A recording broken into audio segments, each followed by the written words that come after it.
Imagine waking up in an ice-cold bathtub, barely conscious. Your vision blurry, your mouth dry, your body heavy. And then you notice something terrifying. There's blood in the water. And a message scribbled on the wall, written in a rush, like a last-second warning. Don't move. Call 911. You are missing a kidney. If this feels like a scene straight out of a horror movie, you're not alone. But what if I told you that thousands of people in the United States and around the world once believed this really happened?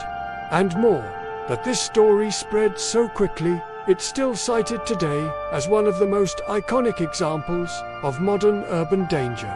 Today, on Urban Secrets, we dive into one of the most persistent and unsettling legends of contemporary culture, the kidney heist. To understand why this story became so symbolic and so frightening, we need to go back a few decades. Organ theft myths didn't start in the 2000s or the 1990s. The fear of having parts of your body taken without consent is much older. In the 19th century, sensationalist newspapers published cases of resurrectionists, men who dug up graves to sell corpses to medical schools. People believed that medical students and doctors might even kidnap living victims for dissection. It was an irrational fear, but also a reasonable one, considering the questionable practices of early anatomical science. So, when we reach the 20th century, with technological advances, illegal markets, and a growing international organ trafficking trade, this ancient fear evolves into something new, more modern, more urban, more cinematic.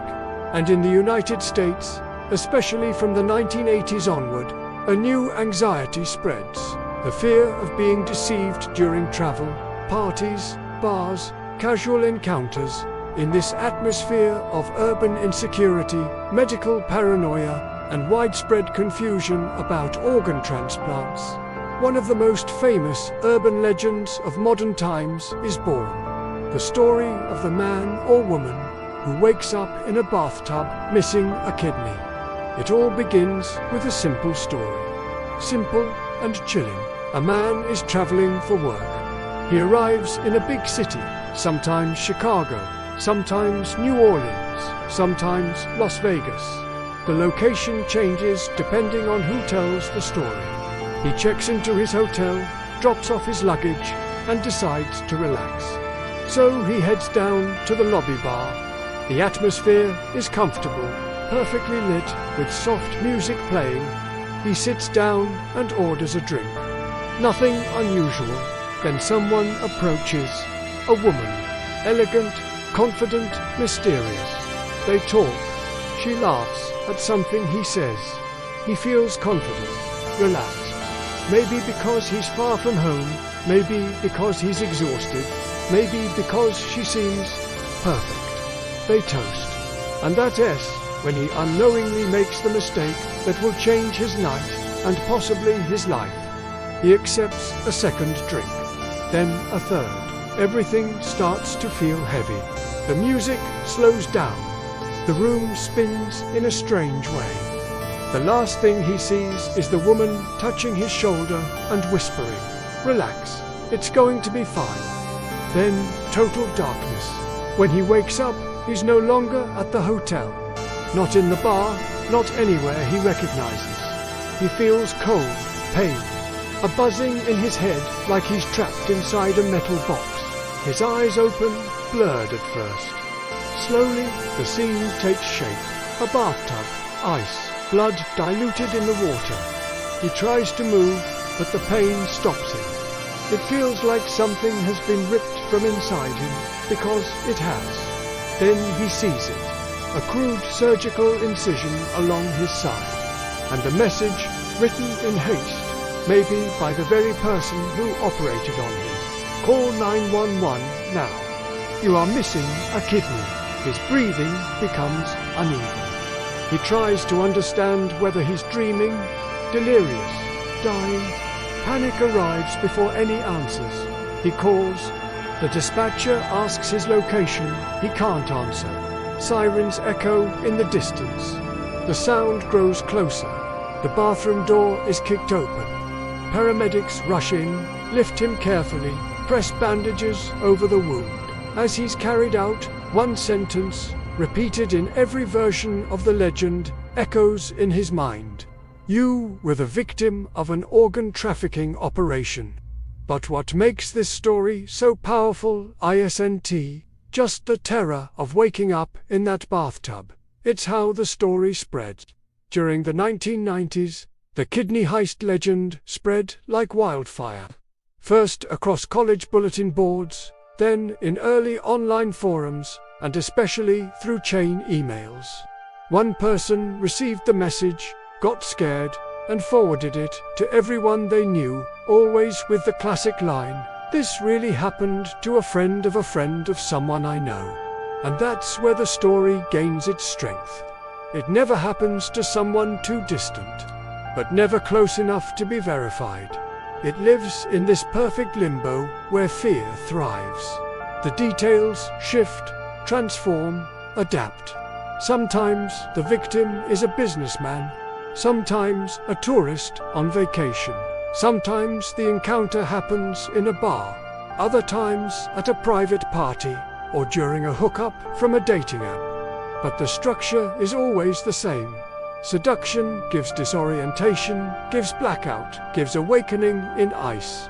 And the warning on the wall, the legend grows so much that the National Kidney Foundation in the US is forced to issue statements explaining that there is absolutely no evidence that such a crime has ever occurred in the country. It is a legend, complete, sophisticated, almost perfect. And yet, people keep believing it. Why? Because the fear it triggers is very real. Organ trafficking as a real crime is extremely rare, but it does exist. Mostly in impoverished parts of the world where extreme inequality creates dangerous vulnerabilities.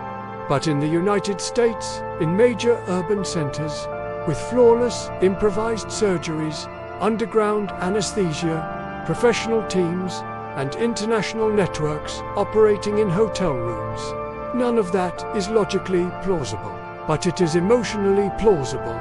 The kidney heist isn't really about kidneys. It's about control. It's about the modern fear of losing autonomy over our own bodies and our own decisions. It's about the unsettling feeling of being alone in a strange city. It's about the risk we take when we trust strangers, especially when we are vulnerable, seduced, distracted. And behind all of this lies another powerful force.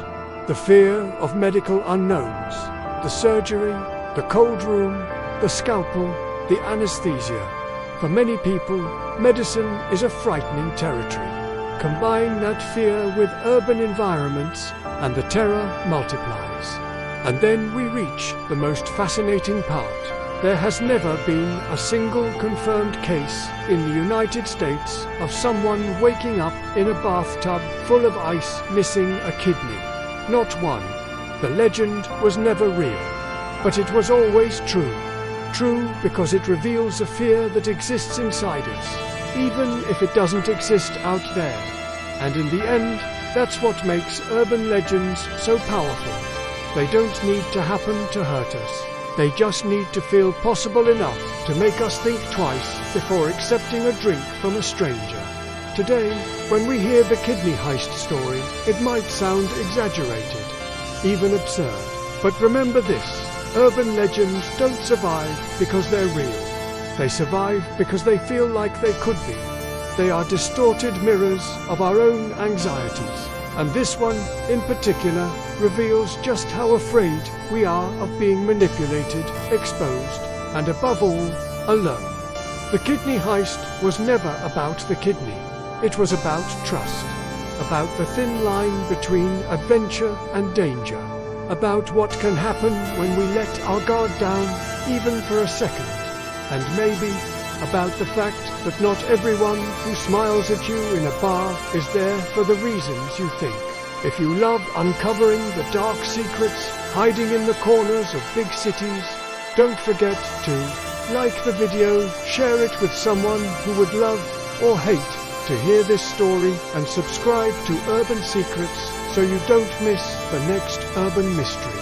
And now, tell me, have you ever heard someone swear they knew a real victim of this case? Drop it in the comments. I read every single one of you.